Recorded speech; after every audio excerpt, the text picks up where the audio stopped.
A fourth quarter estate agent survey by First Rand's First National Bank shows more than a fifth of all houses valued at around 2.6 million rand or more that were put on the market by the end of last year were because people were planning to move.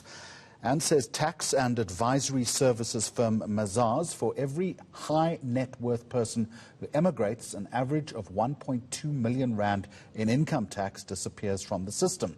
And the spending, value-added tax and economic activity they generate is obviously also lost. I want to talk now to Bernard Sachs, who is a partner and joins me now on Tuesday lunchtime. Mr. Sachs, good afternoon to you and a very warm welcome. Are we seeing more people? Jeremy. Thank you. It's a pleasure. Are we seeing more people in that bracket that I've just mentioned deciding to fold their tent and leave? Jeremy, I think that is in fact the case, and it is rather worrying that the tax take is being lost to the fiscus. The tax take from personal income tax is the largest portion of the tax take. The major components being personal income tax, corporate income tax, and then the indirect taxes, of which the largest, of course, is value-added tax. Now, as you point out, it's not just the average of 1.2 million rand, and I must also point out that there may well be a large number of those people who are choosing to leave our shores who are in fact paying a lot more than that 1.2 million average. But they tend to be the higher consumers as well. They tend to be the ones who drive more. And so we're losing their VAT, we're losing their excise duties, we're losing their fuel levies. But allied to that, and of course what's very worrying, is that the economic activity which they generate is also being lost to the country.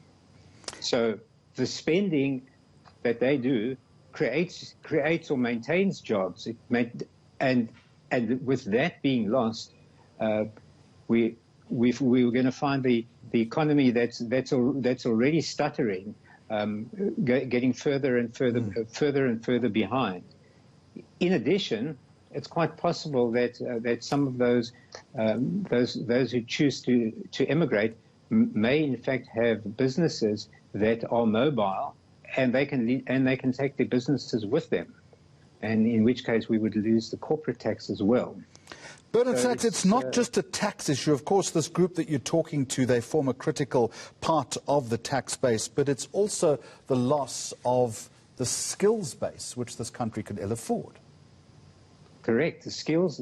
But just to get back for a moment to the tax side of things, 125,000 taxpayers are accounting for 27% of the personal income tax take.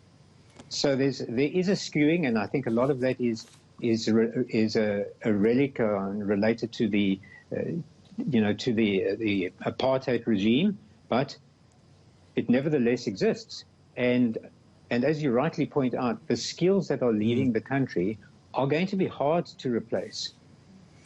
In your analysis, when you look at these numbers, do you determine why people are leaving? Well, I can only speak anecdotally in relation to clients with whom I have had interactions, and a lot of it relates to issues such as security concerns, unreliable electricity supply, concerns about the education system, concerns about the health system. But of course that of course is anecdotal. But there's another and a further side to it, and that's in fact even more worrying than these numbers, is that young people who are studying in South Africa are choosing to make their careers elsewhere. So they're studying here and choosing to make their careers elsewhere, which means that there are fewer and fewer of those skilled individuals who are coming through to take the place of those who are leaving. So we're losing skills on two fronts, and in addition we're losing potential future taxes. So that's and economic activity. So my desire of course, is therefore that we need to interact with the government needs to find a mechanism to interact with these people and establish why they want to leave and try and improve the situation. By improving the situation, we could potentially attract non-South Africans to immigrate to South Africa and to create businesses here.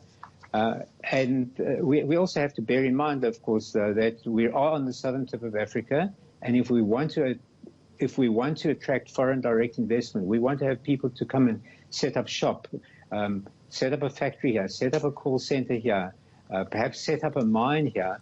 We need to get a few things right. Right. One Bernard of the things Sachs, I'm going to rudely cut across you because, unfortunately, on this program, time is always of the essence. But I think you make some very important and some very salutary points. Thank you for joining us.